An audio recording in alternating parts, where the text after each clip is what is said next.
Hey, hello and welcome once again. This reflects image, and in this video I'll be showing you guys how to do this simple manipulation. It's complex but it's also simple at the same time, as long as you get the concept right.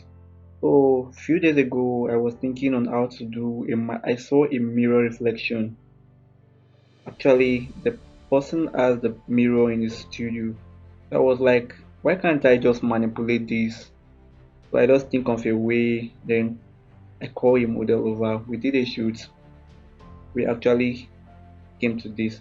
So I took a picture of our front view, which is this. Then I also took a picture of our back view.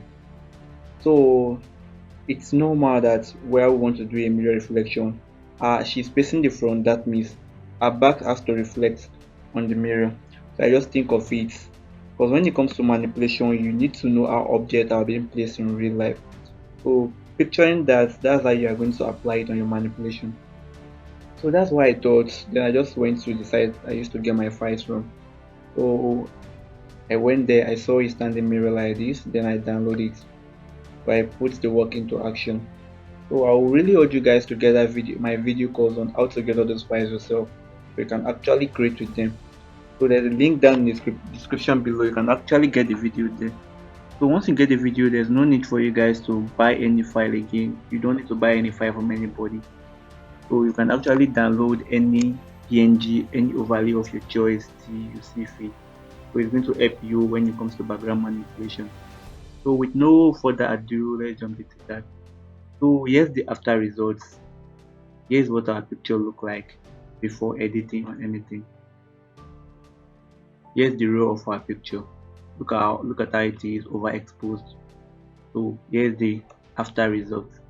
So but now I won't be starting from here. I won't start from here because there are videos on my channel that will teach you how to retouch picture, how to extend background, how to remove blemishes from background, and also how to get a perfect background. So what I'll be teaching you is how to use the mirror reflection in case you want to use the video. And also I'll be dropping the mirror for you guys for free to download. So if you want to get this concept right, you have to start it from the shooting. Shoot the front view and also the back side at the same time while doing your shoot. So we are going to start from here. Here is where we'll clean our background. We already added an overlay to it. So here's what our background looks like normally. So here's the overlay we did add to it. So all we just need to be bringing in now is to bring in our mirror reflection. Then we start our work. So I'll just have to go to my file manager. Then I'll bring it in. So I'll go to my file manager. Go to where my PNG files are located. Then I'll search for it. Once I see it, I'll drag it into my Photoshop. Still looking for it. Okay, here is it over here. So I'll just have to drag it into my Photoshop. So I'll wait for it to load up. Then I'll reduce the size. Till I see what I need. I'll reduce the size.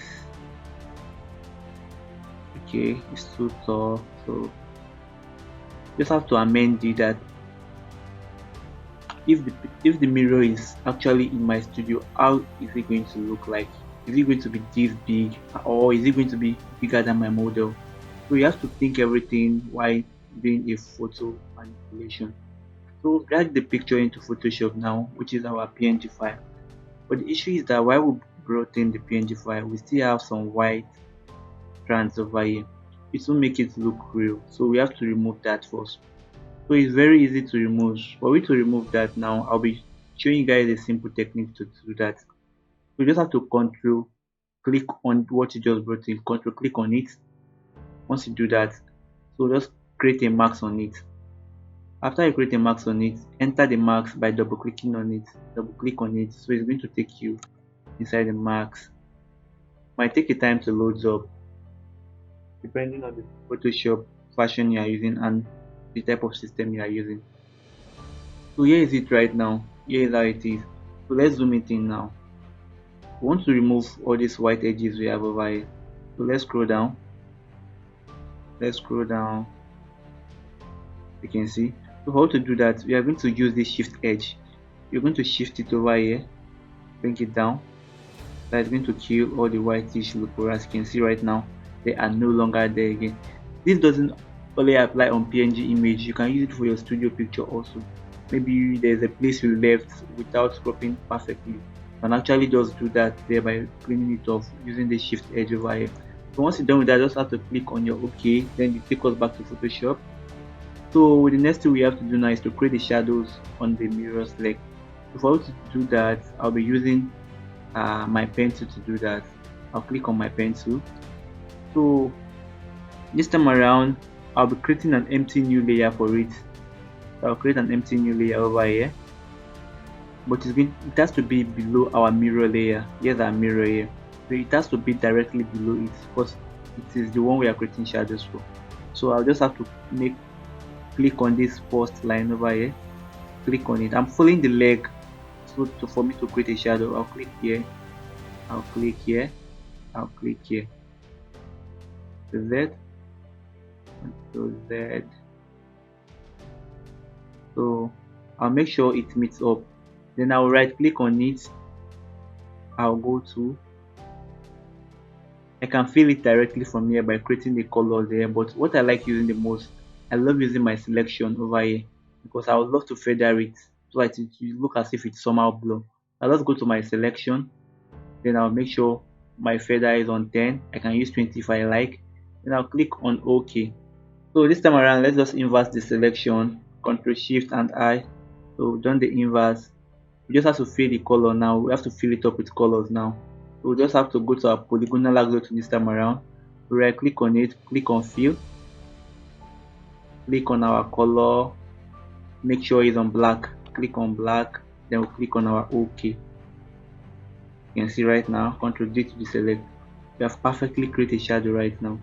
If the shadow is not wide enough, Ctrl T to free transform, then you can just extend the shadow if you see fit. You can see right now, it's not looking as if we brought it in. The shadow is looking perfectly placed for us. So we're done with creating of the shadow. The next thing we have to do right now is to put in our model in our mirror. So for us to do that, we have to select the area we want the model to be. So let's just zoom in and make the selection. This time around I'll be using my polygonal axle too because it has a straight line of selection. So I'll make sure I select the white area perfectly. So let me zoom to this side. I'll click here, I'll click here. You can select from the brown frame, but make sure you are not leaving any whitish substance behind. So let me just make the selection. As you can see, the selection is very easy to make. So let's just keep making the selection. So the area we are selecting right now, that's where we are going to place our model. So let's keep making the selection. So once you're done with that, you just have to click on Ctrl J to duplicate it. You can see right now it's standing alone. So here's where we are going to place our model. So let me turn off the mirror back again. So I'll go back here now, then I'll pick up my model.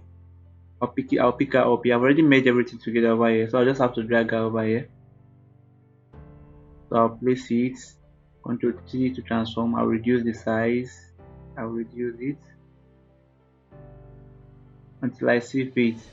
So I'll just have to click on my OK. Then I'll clip it on what we just cropped out now, create a clipping marks on it. So I can now adjust the size, Ctrl T. So as you can see right now, just keep reducing the size until I see fit.